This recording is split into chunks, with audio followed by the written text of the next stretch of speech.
Alors, bienvenue dans cette nouvelle vidéo dans laquelle nous allons voir comment réaliser ces cartes en HTML et en CSS. Ok, sans plus tarder, nous irons donc dans la pratique. Let's go. Tout d'abord, je vais essayer de vous présenter la structure de mon projet comme d'habitude. Ici, j'ai mon image, j'ai mon dossier image qui contient les différentes images que vous voyez ici présent. Et j'ai encore mon dossier, mon fichier index.html réservé pour mon code HTML et le fichier style.css pour appliquer les différents styles, donc pour appliquer les différentes mises en forme sur ma page web, en l'occurrence le fichier index.html. D'accord, sans plus tarder, on va donc pratiquer. Ok, ce que j'ai fait c'est quoi? Vous pourriez, bon, étant donné que voici ce que nous souhaitons réaliser. Ici, à chaque fois qu'on va effectuer des modifications, on sera sur cette page-ci, d'accord? Mais tout en se référant à ceci. Donc, je vais me permettre de réduire cet écran une fois de plus pour pouvoir voir quand je suis en train de travailler, je vois en parallèle le résultat. D'accord. Allons-y donc. On arrive au niveau allons-y. Ok. Bon, ici, vous pouvez mettre pause sur la vidéo. Question pour vous de copier ce que j'ai fait, mais je n'ai ni plus ni moins qu'écrit du code HTML basique. Donc, j'ai défini ici là le style.css. Donc, dans le head, ici, j'ai défini un main, classe container, une div de classe card. Donc, ici de suite, comme vous voyez là. Donc, ce qui nous intéresse, en fait, moi, je vais plus m'attarder sur du CSS, ce n'est pas plus sur du HTML. Donc, tout d'abord, je vais aller sur mon style.css. Comme d'habitude, je vais essayer je vais enregistrer. Vous voyez déjà comment, lorsqu'on enregistre, il n'y a rien au niveau, il n'y a pas encore de style. D'accord. Quand je viens maintenant sur le fichier style.css, ok, on va commencer par cibler notre body. Ok, dans le body, on va lui donner un font family, ok, de Roboto. Et si cette police n'est pas supportée, alors par défaut on va mettre par d'autres navigateurs, par défaut on va mettre le sans serif. Ok, après là, on va donner un background. Donc je vais me permettre de copier le code de la couleur, la valeur du background. Je vais le coller ici. Et après le background, on va lui donner un color. Donc je vais dire que tous les enfants qui sont dans le body auront la couleur. Donc je vais copier également le code et le coller ici. D'accord. Ok, on peut d'abord essayer d'enregistrer. Vous voyez. Maintenant, on va cibler le container. Si on revient, on va voir que le container, c'est la balise main ici. D'accord.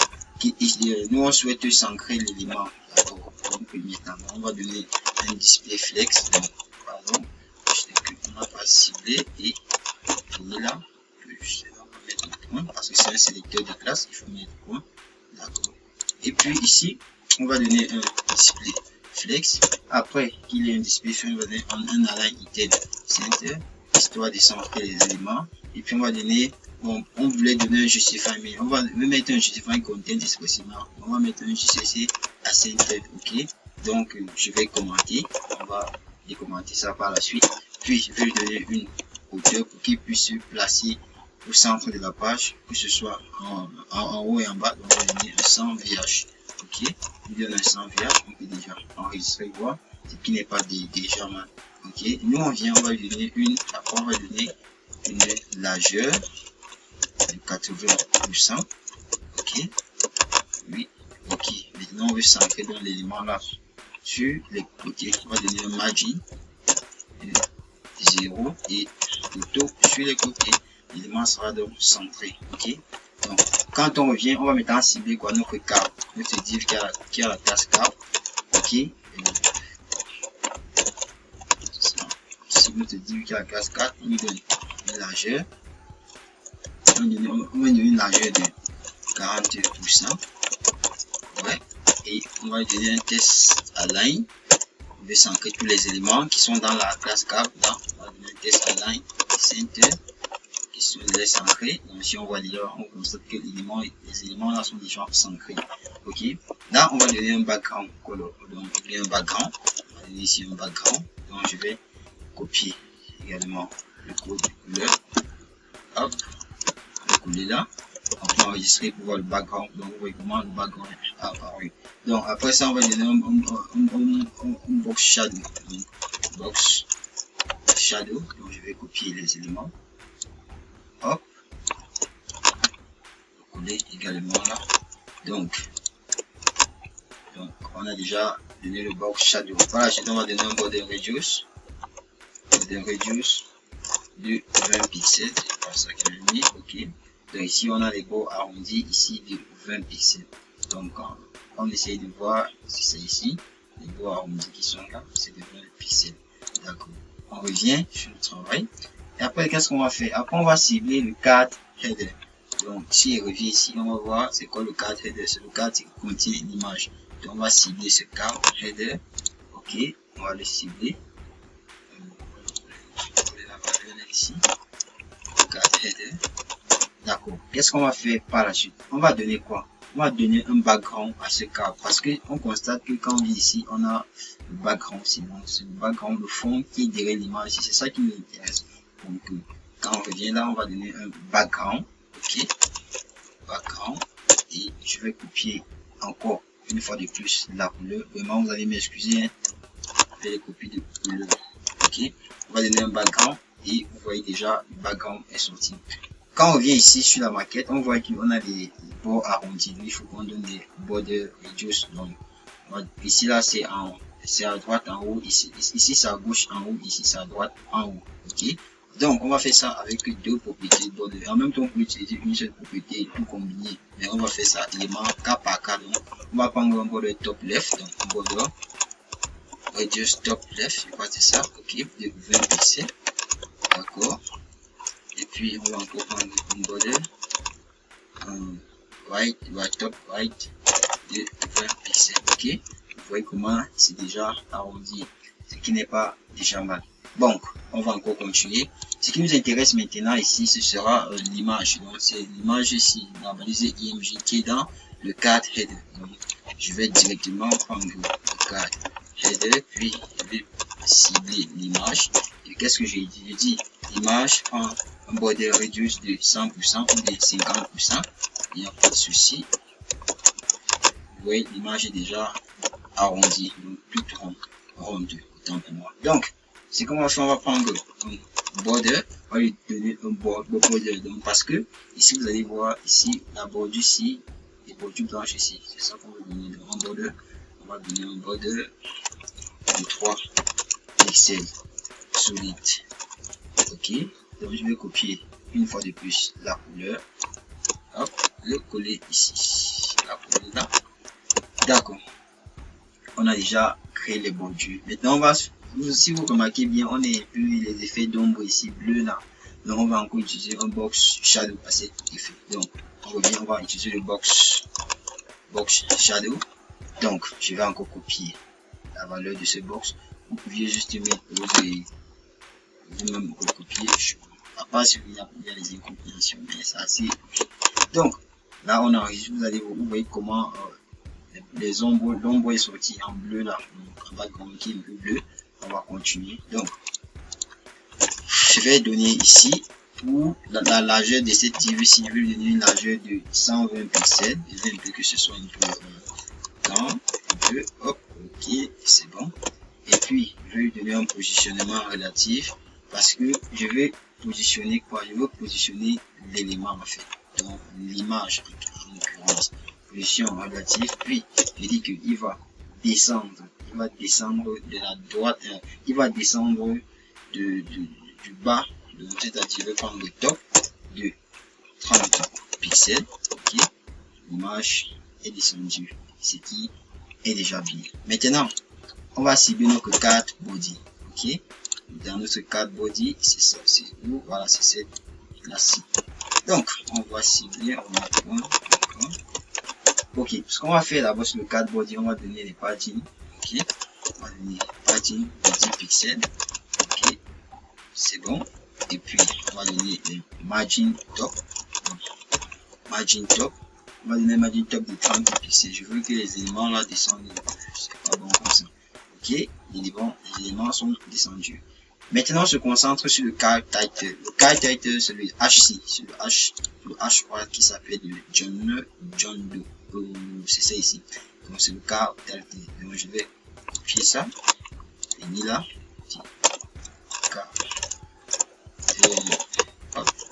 Card title. Qu'est-ce que je fais? Le card title, il aura d'abord un font size. Je crois même que ce sera la seule propriété pour lui. Parce que je trouve qu'il est assez bien. Un font size de 24 pixels. Ok, qui suit un peu d'agrandir. Donc, qui suit un peu d'agrandir cette valeur-ci. Et après, ce qu'on va faire, c'est quoi? Ce qu'on va faire, on va cibler le card span. Si vous remarquez bien, la span, c'est ici. Donc, où j'ai écrit développeur backend. Donc, on va cibler le card span. Et ce card span est dans le card body. Plus précisément, je prends la span associée. Et qu'est-ce que je fais donc? Je vais lui donner un font size. Donc, il faut que je réduise un peu sa taille de 12 pixels. Ok.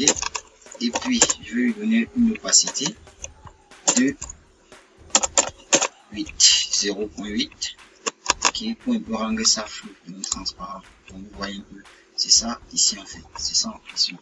Maintenant, on va cibler le paragraphe. Donc, les paragraphes, en fait, la description de la personnalité de cette photo-ci. Donc, c'est le PC qui a la classe card test. Ok, on va venir là, on va dire card-test. Ok, dans ce cas test, ce qu'on va faire, c'est quoi? On va lui donner d'abord un margin. On va un peu espacer les éléments parce que quand on voit la maquette originale, on voit que il y a des espaces en haut et en bas. Donc, on va lui donner un margin et on revient à margin en haut en bas de 30 pixels et sur le côté de 0. Et puis on va donner une interligne, un line height de combien? De 24 pixels. Ok.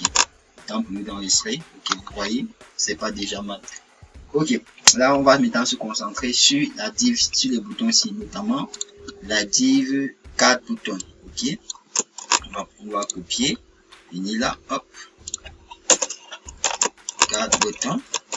Qu'est-ce qu'il a? Il aura d'abord un margin button parce que on constate que les boutons ici il n'y a pas trop d'espace en bas, il n'y a pas trop d'espace en bas. Donc on va donner un margin button un peu, il y a un peu d'espace en bas. Donc, 15 pixels, l'élément est remonté, c'est pas déjà mal. Donc on revient, on va prendre les cartes boutons. Dans les cartes boutons, on va cibler, on va cibler les boutons. Ok, pour ces boutons, on enlève d'abord les bordures, border none. On enlève également les frontières, outline none également, on enlève ça. Et puis on va donner un padding question pour les éléments de respirer, un padding de 10 pixels, je crois que c'est ça que j'avais mis. Ok, c'est bon. Puis on va donner un border radius, on va un peu arrondi, même de 5 pixels. Puis on va donner un background, on va donner un background. Donc je vais copier le code de couleur, mais c'est toujours le même code de couleur du fond derrière l'image ici. Ok, hop, on enregistre. Ok, voilà, ça c'est pas déjà mal. Donc on va continuer, on va donner une couleur parce que la couleur qui est dans le fond là, ça ne matche pas. Donc on va changer la couleur, je vais copier la valeur, la couleur là. Ok, hop, d'accord. Là c'est que c'est pas quand même mal. On constate que ici c'est en majuscule et c'est un peu en gras. Ça en gras. On va donner un font weight bold. On va faire un font weight bold. Bold c'est égal encore à 700. Donc vous pouvez mettre bold. Donc si je mets bold, vous allez voir. Vous pouvez commencer en gras.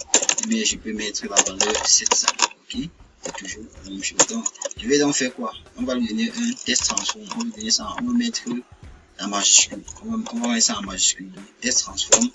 Uppercase. Ok, on peut déjà enregistrer, c'est pas déjà mal. Ok, ce qui se passe c'est quoi? On constate que lorsqu'on survole, il n'y a pas, ça ne montre pas que c'est un élément cliquable. Or, c'est un élément cliquable dans les normes. Pour ce faire, on va donner un cursor pointer. Ok, cursor pointer. Donc on va enregistrer. Si on a un peu d'agrandi, vous voyez un peu. C'est pas déjà mal. Donc quand on voit l'effet agrandi, on constate que les éléments sont trop collés. Donc on va donc donner margin de quoi? Du 0 en haut et 10 pixels sur les côtés. Okay. Quand on enregistre, on va voir, il y a des espaces. Donc je vais réduire. Quand je reviens là, je vais d'abord commenter cette ligne ici, laisser telle qu'elle est. Maintenant, on va se concentrer également encore sur le bouton, mais parce que quand on voit l'original, on dit quoi? La maquette, on pense que lorsqu'on survole, le fond est devenu genre un peu bleu. C'est donc ça qu'on veut faire avec une certaine animation. Donc, on va donc prendre, on va copier cette ci et puis on va utiliser la pseudo classe over. Ok, over. On dit quand on survole, on va prendre transition de quoi? Transition de 0.4 millisecondes.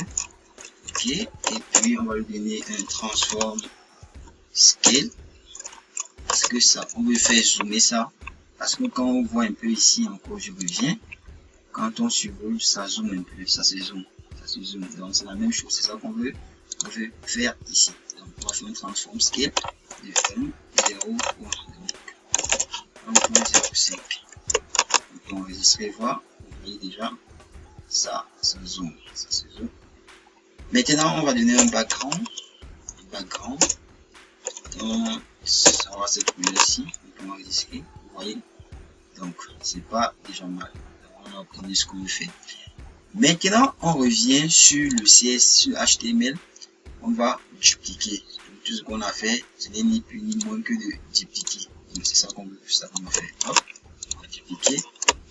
Je crois que c'était 3 éléments. On va enregistrer. Donc vous voyez, on est ici 3 éléments. D'accord. Maintenant, vous allez voir pourquoi j'ai mis le margin ici. Je reviens sur le CSS. Vous voyez, quand je suis en mode desktop, les boutons se sont trop collés. Or, chez moi, ce n'est pas bon. Regardez bien comment c'est d'éléments différents ici. Donc, premièrement, je vais donner les espacements, notamment les margines. Je vais donner une margine que j'ai donné. Je vais juste décommenter la ligne ici. Vous voyez, c'est revenir. Donc, c'est pas déjà mal. Ok. Deuxièmement, quand je viens là, c'est assez large. Il faut qu'on essaye de réduire la largeur également. On va réduire le largeur de chaque cas. On vient sur la largeur 4, ok. C'était à 40 pixels, oh c'est énorme. Moi j'avais mis 30%, donc c'était à 40%, oh c'est énorme. Moi j'avais mis 30%, on va mettre 30%. On revient là, hop, vous voyez, c'est la même chose. On voyait que nous sommes déjà à 30%. Ok, on revient, il n'y a pas des espaces entre chaque cas. Donc c'est tout, on va juste revenir, c'est très simple. On va ici, on décommente Justify Content Center, on peut juste le décommenter. Après, on va prendre un space evenly. On va créer les espaces identiques entre chaque élément. Donc, voici le travail. Voici, on a obtenu le même résultat. À part le fait qu'il faut juste changer d'image. Donc, on peut revenir sur notre code HTML. On vient, c'était ici girl. Ça, c'est girl 3. Ici, c'est girl. Hop. Girl 2. Ok. Là, on enregistre. Vous allez voir. Puis, c'est tout. Donc, voici le résultat. Voici la maquette et voici ce qu'on a obtenu. Ok. Sur ce, j'espère que ce tutoriel vous aura plu. Si c'est le cas, n'hésitez pas à liker, à vous abonner, à partager cette vidéo. Ok. Sur ce, ciao.